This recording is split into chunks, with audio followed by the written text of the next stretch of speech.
YCP ఎమ్మెల్సీకి shock ఇచ్చారు జనసేన నాయకులు.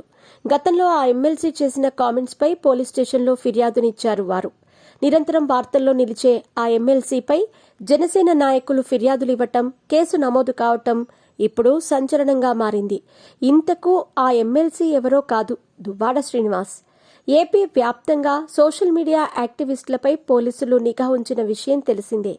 గతంలో హద్దులు మీరి సోషల్ మీడియాలో పోస్టులు చేసిన ఒక్కొక్కరి భరతం పడుతున్నారు పోలీసులు.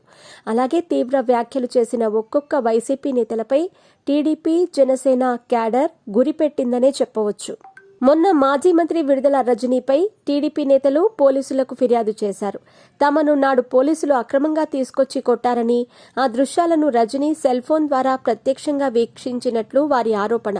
ఇక సోషల్ మీడియా యాక్టివిస్టుల అరెస్టుల పర్వం సాగుతున్నప్పుడే వైసీపీ నేతలపై కేసులు కూడా నమోదవుతున్నాయి.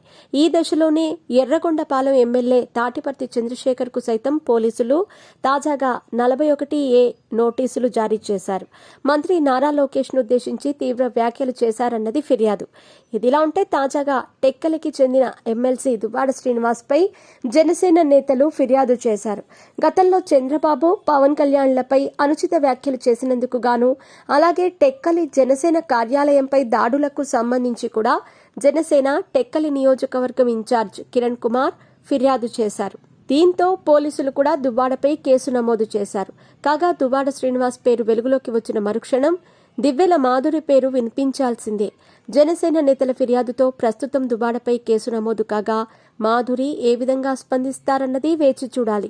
గతంలో దువ్వాడకు కష్టం వస్తే తానెప్పుడూ వెంట ఉంటానని నా రాజా అంటూ పిలిచే మాధురి ఈ విషయంలో జోక్యం చేసుకుంటారా లేక సైలెంట్గా ఉంటారా అన్నది కూడా తేలాల్సి ఉంది.